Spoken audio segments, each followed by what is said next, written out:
Hello everyone and welcome back to Jak 2 Renegade on the Sony PlayStation 3. I am One Wild Sheep yet again, and today, ladies and gentlemen, we're going to be continuing onwards and moving to the sewers yet again in order to get some sort of jewel thingy, I believe, for crew. So it's going to be a pretty big experience. So back to the sewers we go. I shouldn't be too far away now that I think about it. And yes, ladies and gentlemen, this is it's yet another part, what can I say? Seriously, I'm quite tired, and one thing I have to say about this mission by here is this is where the mission's difficulties are going to start ramping up quite a big deal. This is where the game's difficulty is really going to shoot up in terms of, oh crap, everything's out to kill us! So, all I can say really is be prepared, you know? As you can probably tell by my very well done editing there. I died a few times. A few times being an understatement. I died a good few times in this mission, ladies and gentlemen.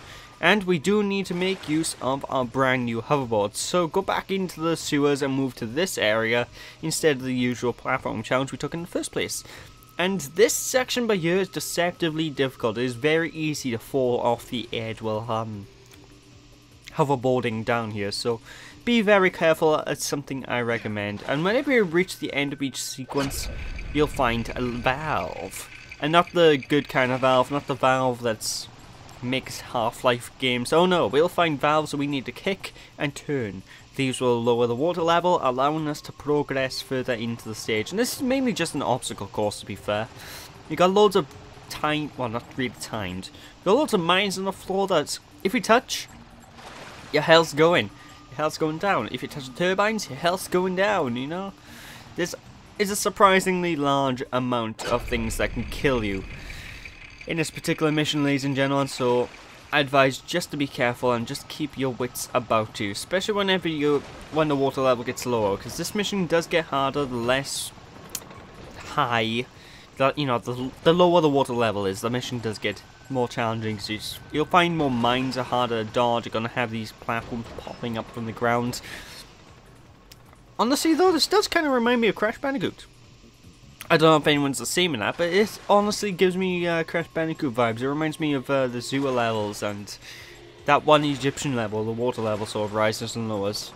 It's probably just a coincidence considering it's the same company, but it's, I don't know, I think it's pretty neat. If it's meant to be like that, then cool. If it's not, then I'm overthinking things, but I'm a Sonic fan. It's what I do. Although we are on pretty much the last stretch, this isn't a very long mission in the slightest, but it can quite easily give you a challenge if you don't know how to maneuver your hoverboard properly, because the hoverboard is a slippery machine. It can be quite tricky just to figure out, I need to go to this direction, so if you don't know what you're doing, you will probably have issues, but there we go.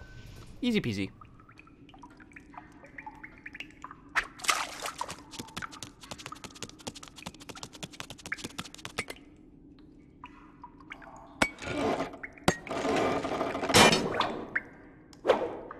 Whoa! Got it. Where would you be without me, eh, Dax? Well, Jack, I probably wouldn't be 2 feet tall, fuzzy, and running around in a sewer without a pair of pants. God, I miss pants. He's gonna bring up the whole pants argument quite a bit during well, not so much. I don't know if he brings up so much during this game, but it does become a bit of a running gag with Daxter, how he misses the old undergarment, if you will. But we'll probably see more of that later on in this game and in Jak 3? Yeah, Jak 3. Which, ladies and gentlemen, I will be getting to in the time after this LP is done. It won't be right away, but it'll be done eventually. I'm just going to say that. Basically, I've already planned out when I'm going to record it. It'll be sometime before October this year I'm going to record Jak 3, but when I'm going to commentate over it, well, that just depends how much footage I got to drag through, because like I said in many of my other LP folks, well, way back when, I record these videos way in advance, ladies and gentlemen. See, I'm already like months ahead of where I am right now with this game, so in terms of schedule, you know, there's tons coming out. But I digress. This area. I need you to look for a piece of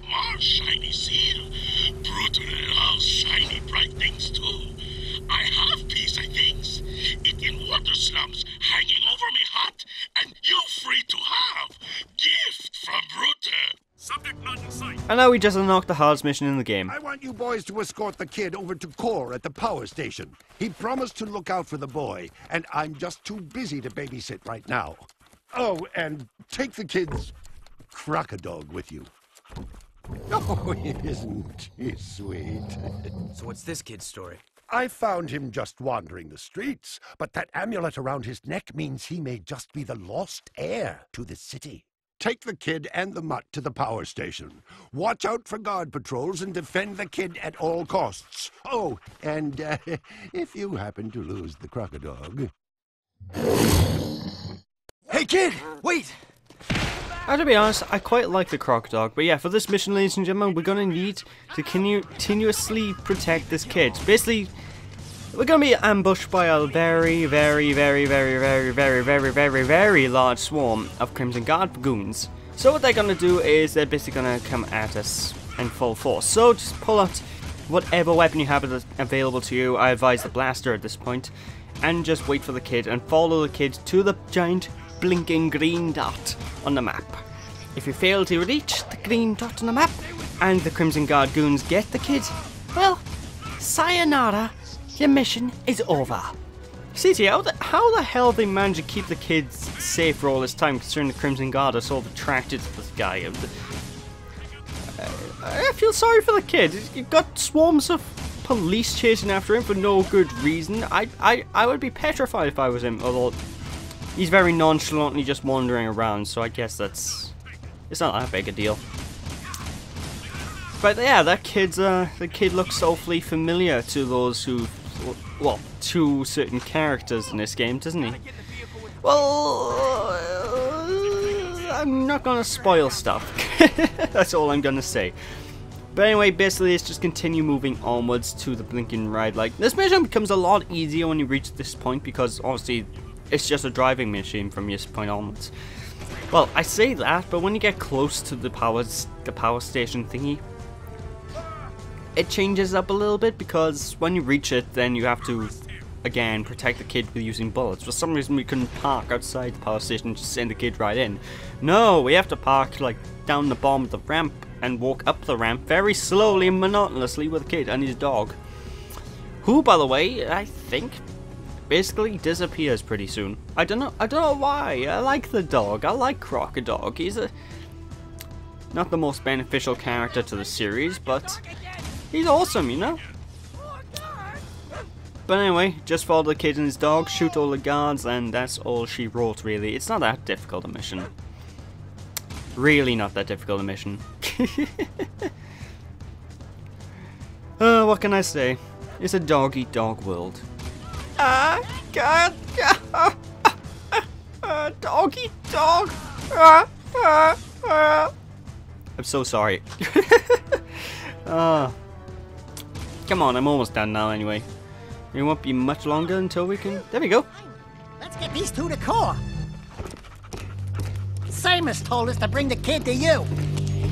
Thank you. I'll be sure to keep him close. Oh, sweet. Interesting. That insufferable mutt never liked anyone but the boy before. I guess I'm just good with animals. I hope we have enough eco to keep the metalheads at bay. During my travels in the deep wasteland, I saw some of the bigger ones. Awesome creatures. We saw a big one coming out of a rift once. He was ugly! I have some valuable information for you. The Baron is conducting an excavation at the dig. He is still looking for that ridiculous tomb. Frankly, I don't believe it exists, but you might as well go out there and disrupt his operation just in case. Knock down all the scaffolding at the site. That should set him back. Here is an air train pass to get you out there.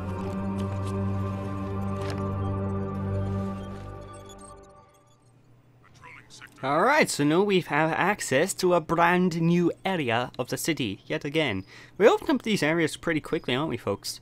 Now we can talk to this guy again. I don't know what the point would be. I think it'll probably just repeat the cutscene, but we can't use the teleporter gates, folks, because there's no teleporter gate at the area we need to go. So, back to cruise. And we're gonna ignore that mission for the time being, I believe, so. Yay. So there I was, toe-to-toe with 5 of the nastiest metalheads you ever saw. Slime oozing from monstrous jaws, teeth sharper than daggers. Slowly, all 10 of them surround me. But do I surrender? No! I summon my highly trained killer instincts and pounce! Yah! Quah! Wah! And when the dust cleared, there were 20 less metalheads in the world. Oh, Daxter, you're amazing. Yeah, I know. Scratch me there. Quite a story there, Golden Boy. I guess you're just the animal I need for another dangerous gig. Combat metalheads have now been spotted right here in Haven Forest. These new bad boys have special camouflage, so they're tough to spot. But I'm sure with your killer instincts, you'll manage. Go to the forest and take them all out. I loved Killer Instinct. That was an amazing arcade game. In fact, I played the new one recently on the Xbox One, and I'm honestly, I like Killer Instinct. Especially the new one, actually. It turned out a lot better than I expected. But yeah, we've unlocked a new mission at Haven Forest. But we're not going there just yet. We're going to this brand new red icon on the map that we unlocked by, well, getting that pass from... What's his name? What's his name? What's his name? What's his name? The old guy. I can't remember his name. Oh God, I'm very bad with names in this game, can you tell? But yeah, I can remember one character that returns in the next game, and he's a really minor character in this one, so I don't know. Either way, yeah, it's time to head on down into the mines. And in these mines, we have a lot of, well, I can't remember what we're doing here because we have multiple missions in this area, folks, and each time it's slightly different. So I'm just trying to remember what we gotta do. Ah, I see. We gotta destroy 24 things. What are those?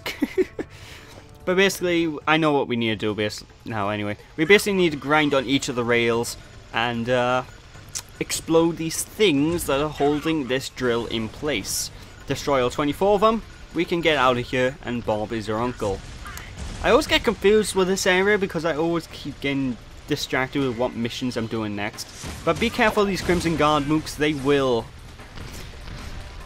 Well, there's no guarantee they'll kill you, but they do a lot of damage for what they are, because they do a lot of grenade shots in this one, ladies and gentlemen. If those grenades go near you, well, bye-bye. And one thing that really annoys me about this game, the enemies have touch damage.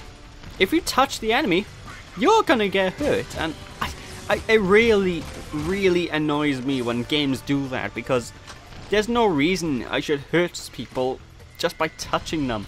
Especially in a game like this. I mean, I guess it kind of makes sense in the likes of Mario and Sonic, because the game's designed purely around touching enemies and avoiding enemies and stuff, but in a game like this, it shouldn't have touch damage. Come on, you shouldn't have to touch the enemy and then you get hurt. And it's especially annoying whenever I'm using the hoverboard, because whenever I use the hoverboard, every now and then I'll touch the enemy. And you'd think you're on a hoverboard, you're going on a thing that's really fast and it's a blunt metal object. You would hurt the enemy when you're on that thing, would you? Nope. You'll bounce off the enemy harmlessly and you'll be in pain. And honestly, that sort of thing annoys me. Yeah.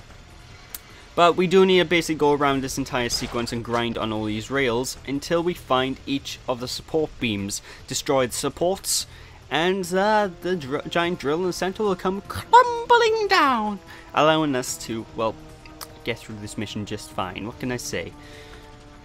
But yeah, speaking of touch damage, there's a game I've recently been playing, Freedom Planet, which I'm pretty sure most of you are probably sick of for my Twitter account because I keep talking about it. But actually, most of you are probably going to be sick of anyway because I'm going to be doing an LP pretty soon at the time of this recording. But basically, that game doesn't have touch damage, and that's a 2D side-scrolling platformer. Designed kinda like Sonic, and it's still actually quite challenging regardless, so I don't know, it's quite interesting. But needless to say, just keep going around this area. Whenever you kill the mooks in the area, it makes this area a little bit easier to deal with, but destroy all the beams and what the heck, subtitles enabled. I couldn't believe what was happening, see, I kept mashing the square button. Because Oh, no, no, no, no. Oh, God. Oh, Jesus Christ. Good going. Good going. 10 out of 10. We'll do again. For some reason, if you press the square button in the cutscenes, that turns on and off subtitles, by the way, folks. I don't know if I mentioned this earlier on in the LP, but I'm mentioning it now just in case. But that's basically it for this area for the time being. Yeah, I think we're done with this sequence. So, yeah. What can I say? With that, ladies and gentlemen, that is it for this part.